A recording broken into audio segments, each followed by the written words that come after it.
scene all winter. Right beside the scene with the bears is one of the other large scenes on this panel. Det som kanskje er det mest spesielle her på dette feltet, det er et reingjerde som har et 4-5 rom, og hvor vi da ser inne i gjerdet en del rein, og vi ser også en del mennesker, blant annet noen som har spyd og som åpenbart skal da felle villrein. Disse her gjerdene, de virker i første omgang helt spesifikke for steinalderen. Men hvis vi ser på litteraturen, så finner vi for eksempel den første samiske forfatteren, Johan Turi, opprinnelig fra Kautokeino. Han skriver i boka si fra 1910, som heter Beretningen om samene, om samenes liv, og han tegner en del figurer. Og en av disse figurene er dette reingjerdet, som er til forveksling lik det reingjerdet som vi ser på helleristningene her. Og går vi videre til våre dager, så ser vi altså på vidda reingjerder som er konstruert på tilsvarende måte. Slik at vi kan si at når det gjelder den teknikken og delvis det materiell som er brukt, så viser den lang kontinuitet over flere tusen år i det samiske området.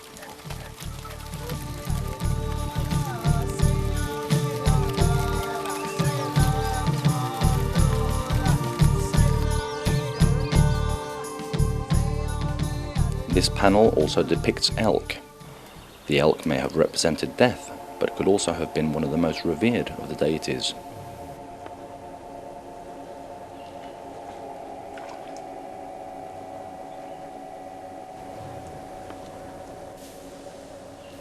Elk are often carved on the lowest part of the panels, closest to the water, the entrance to the kingdom of death, but they are also found on the uppermost part, closest to heaven.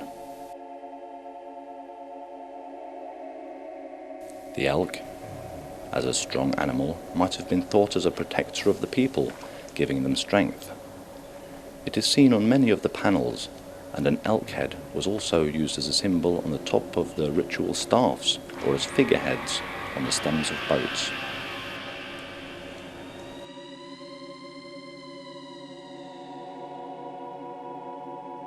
You can choose whether to look upon figures on the panel individually or collectively as parts of compositions. Some carvings clearly belong together as a collective composition, and it seems as though the entire panel may even be a collection of many different related stories.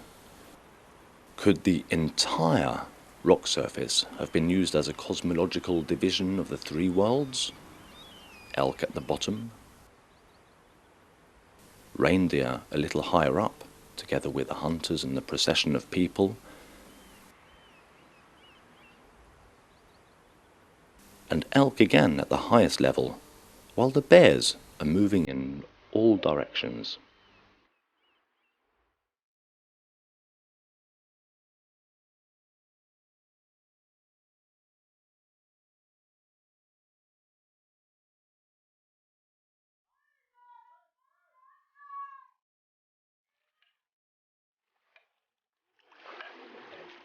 The animal carvings are also interpreted as elements in magical rituals connected with hunting and trapping. An expressed desire for successful hunting, to maintain or increase the fertility of the quarry, and to give the hunter control and power over his quarry and over nature. Could the figures have been ways of making various hunting methods more efficient?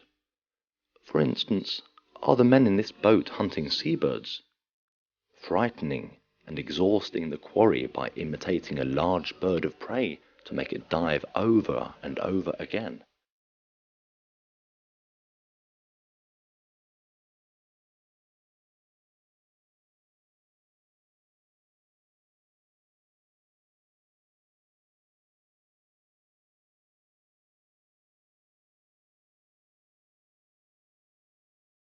What about all the people who have been portrayed?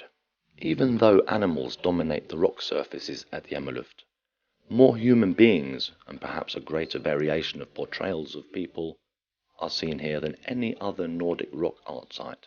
Many of these figures are involved in hunting, trapping, and fishing, others in ceremonies and rituals linked with feasts or acts of faith that are perhaps being led by shamans.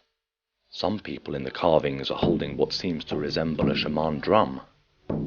Shamans, at any rate among recent and present-day Aboriginal people, are thought to have the ability to allow their souls to depart from their body by going into a trance.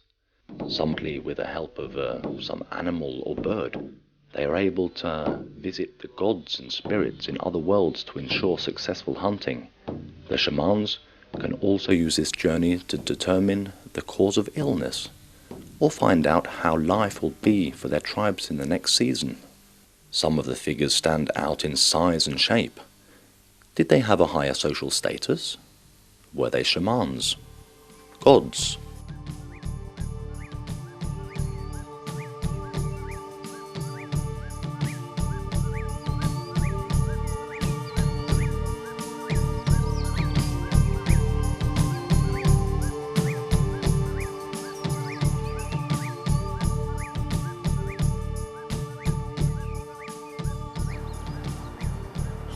Vi kommer nå til noen helleristninger som ligger på 20 meter over dagens havvannstand.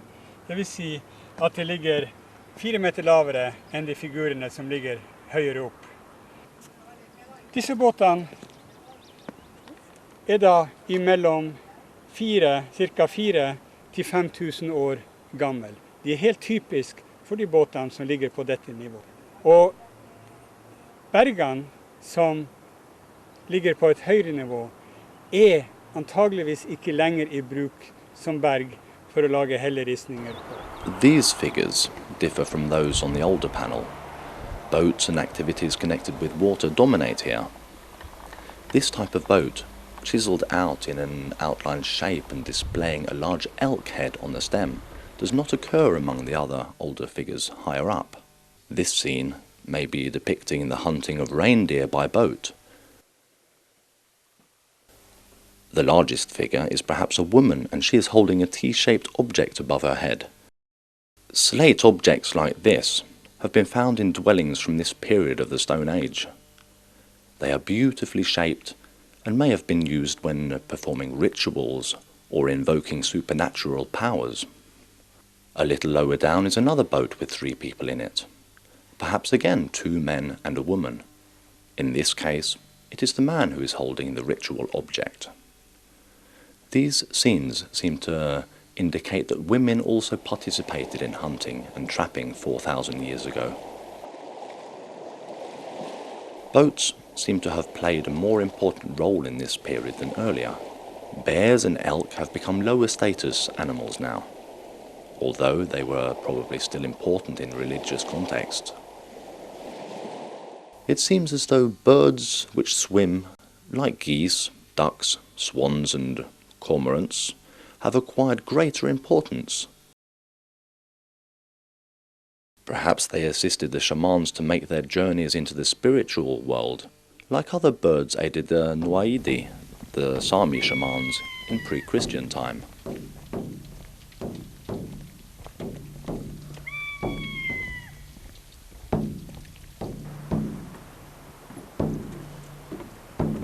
Dette her er de yngste helleristningene i Alta. De er lagd ca. 8,5 meter over havet. Det var på en tid for mellom 2000 til 2500 år siden. These boats represent a completely new development. They are larger and their shapes resemble that of boats on Bronze Age rock carvings further south in Scandinavia. The boats themselves imply that the people here had contact with others far beyond this part of the country.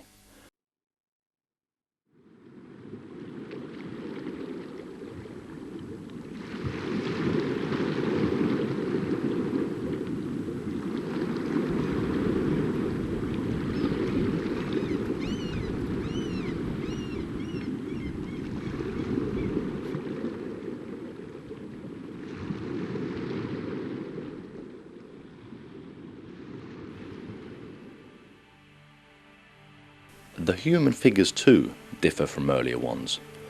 Many seem to have a pose that is, perhaps not threatening, but better defined and more protective, as if they were fearful of times of strife. Other carvings, like foot soles and a man on skis, are also suggestive of contact and movement.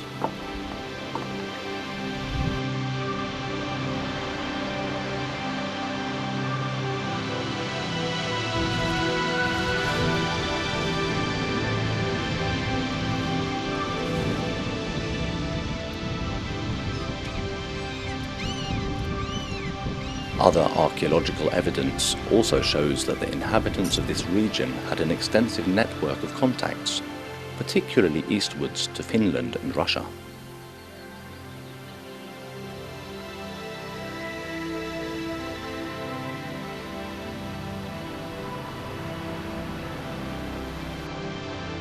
These carvings mark the end of the rock art tradition in Alta. No younger ones have been found, and it seems as though the tradition of fashioning rock art and using it in ritual ceremonies to tell stories, to maintain control and communicate with others, died out. Not only in Alta, but all over Scandinavia. Why? We do not know.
Mich